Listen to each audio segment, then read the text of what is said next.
సహోదరి సహోదరులు, ఒక విషయం చెప్పనివ్వండి. మందుల షాపులో చాలా మందులు ఉంటాయి. మందుల షాపులో చాలా మందులు ఉంటాయి. వందల వేల రకాల మందులు ఉంటాయి. కానీ నీ రోగాన్ని మాత్రం తగ్గించేది అందులో ఒకే ఒక మందు. ఈ లోకంలో చాలా విశ్వాసాలు ఉండి ఉంటాయి. కానీ నశించిపోతున్న మనిషిని పరలోకానికి చేర్చగలిగింది ఒకే ఒక్క విశ్వాసం. ఏమిటి ఆ విశ్వాసం?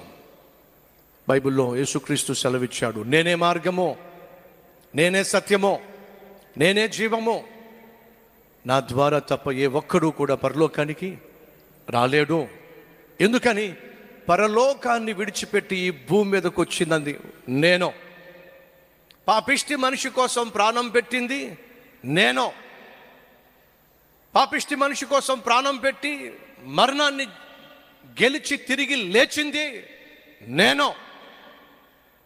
ఆయన ఈ లోకాన్ని విడిచి పరలోకానికి వెళుతున్నప్పుడు తన శిష్యులకు చెప్పింది ఏంటో తెలుసా? మీ అందరి కొరకు పరలోకంలో నేను స్థలాన్ని సిద్ధపరచడానికి వెళ్తున్నా. పరలోకంలో స్థలము సిద్ధపరిచిన తరువాత నేను మళ్ళా తిరిగి వస్తా. ఎవరి కోసం వస్తాడట? ఆయనను విశ్వసించిన వారందరినీ కూడా పరలోకానికి తీసుకుని వెళ్ళడానికి ఆయన రాబోతున్నాడు. ప్రియ సహోదరి సహోదరుడు, వింటున్నావా? ఈ ప్రపంచంలో సమస్తాన్ని దేవుడు నీ కోసం సృష్టించాడు. నువ్వు కలిగి ఉన్న సమస్తము అది దేవుడు నీకు అనుగ్రహించింది.